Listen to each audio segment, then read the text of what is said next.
mahirap daw magkaroon ng loan investment or loan sa pag-ibig para sa house and lot na pag-ibig loan. So, mahirap po talaga. Ako na guys ang nagsasabi, mahirap talaga. Kasi imagine niyo na every month is magbabayad kayo ng monthly amortization for 30 years in total long term. So, 30 years kayo magbabayad ng long term na for example, sabihin natin na ang inyong monthly is 6,500. So, kung kayo ngayon ay 30, 60 na nagbabayad pa kayo ng inyong monthly amortization kay Pag-ibig.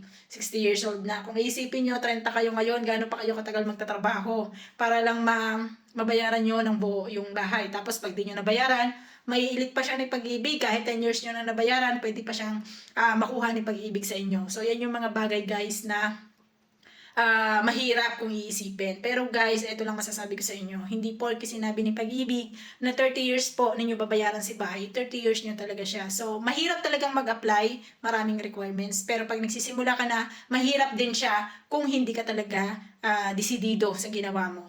Kasi, nagbabayad ka monthly amortization, 6,000, halimbawa 6,000 na 6,000. So, ang iisipin mo sa kanya, every month burden na 6,000 kailangan mo magbayad.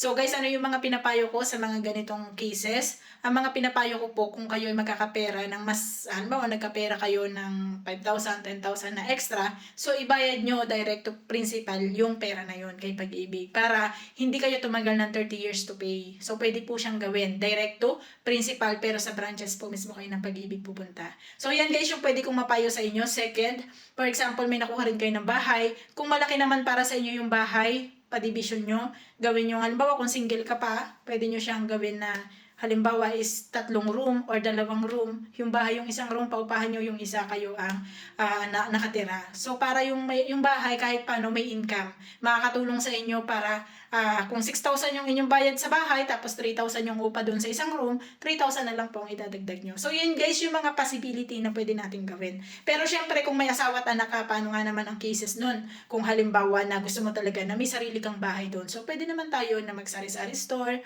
Gamitin natin yung property natin na location para sa ibang pwede nating pagkakitaan. So, meron naman tayo guys mga negosyo na maliliit yung kapital. Pwede natin siyang itry. Halimbawa is loading station na pwedeng makatulong sa inyo para makapagbayad sa inyong monthly amortization. So, yun lang guys yung masasabi ko. Mahirap kumuha ng bahay pag hindi ka desidido.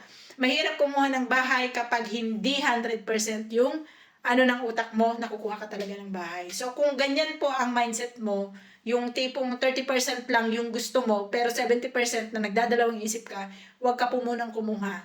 So, hanapin mo yung right time para sa'yo. Hanapin mo yung right moment mo. Kasi pag gustong-gusto mo talagang kumuha, kahit alam mong mahirap, kukuha ka. So, nangyari yan sa akin. Pag gustong-gusto mong kumuha, guys, kahit feeling mo sagad na sagad ka, gusto ko talaga eh. Kukuha talaga ako. Parang naging addiction mo siya. Ganun. So, iba talaga kapag gustong-gusto mo. Ipupush mo talaga siya eh. Gagawan mo ng paraan. Kahit mahirap ang iyong mga requirements, kahit ang daming maririnig na negative sa kabilang kalye, ay, pangit yung ganyan. Tagal mong babayaran, ganun. Try to search lang, guys. Kasi hindi naman ibig sabihin sinabi ni Pag-ibig 30 years mong babayaran. Kung magkapera ka, nagka-extra ka ng 5,000, 10,000, direct to principal ka lagi. Huwag ka munang magluho. Yung mga pangluho mo, dun mo muna siya ilagay. Para yung 30 years mo, baka maging 10 years, baka maging 5 years pa. Pag ikay sinuwerte ng kaunti. Diba? So, yan guys, yung mga pwede kong masabi sa inyo kapag yung property talaga, gusto niyo talagang kumuha. Walang problema. Wala namang mali sa pagkuha ng property. Kung talagang, minsan talaga, alam mo, sa atin sa Pilipinas kasi, yung sahod, talagang pagkakasahod, ubos agad eh. Diba? Hindi nga natin alam kung saan napunta. Kasi pag kinumpute natin, talagang wala talagang matitira. Pero kung laging ganun kasi yung mindset natin, hindi natin magagawan siya ng konti na punit sa ating kita. Habang buhay po tayong mangungupahan. So, gusto nyo ba yun habang buhay tayong mangungupahan? Di ba hindi? So, guys, ako nag-upa rin ako sa nag-upa rin ako sa Laguna, sa Pasiano. So, magkano ang upa ko dun sa isang buwan? 2,000 plus tubig, tsaka kuryente. So, inaabot, sabihin natin 2,500. So, way back, 2007. 2007 to 2012, ganun. So, yun, nasa 6 years yun. Basta 6 years in total yun. Hanggang February 2013. So, yun, 6 years. Tapos, 2,000. So, magkano na yun? Dapat kinuha ko na yun ng bahay ng mga panahon na yun. Kasi mura pang bahay nun, guys. Makakakuha ka nun sa bahay sa Pag-ibig ng 2,000 lang. ang isang buwan. 'Di ba? So kung 6 years ako nagbayad, so 6 years na ako sanang merong hinuhulugan na sa aking bahay. Pero hindi ko siya ginawa. Bakit? Kasi nasa utak ko, ang tagal bayaran eh. 21 ako yata ng panahon. Ah, hindi. 19 ako ng panahon na yun. 18, 19 ako ng panahon na yun. Tapos, inisip ko, ilang taon na ako, nagbabayad pa rin ako. So, parang inisip ko, 50 anyos na ako, saka ko palang mababayaran yung bahay. 'Di ba? Yun ang nasa isip ko noon. Na maaaring nasa isip mo rin siya ngayon. 30 years kasi babayaran, ang tagal. Pero ang hindi natin alam, pwede pala siyang pabilisin. Walang nagsasabi sa atin.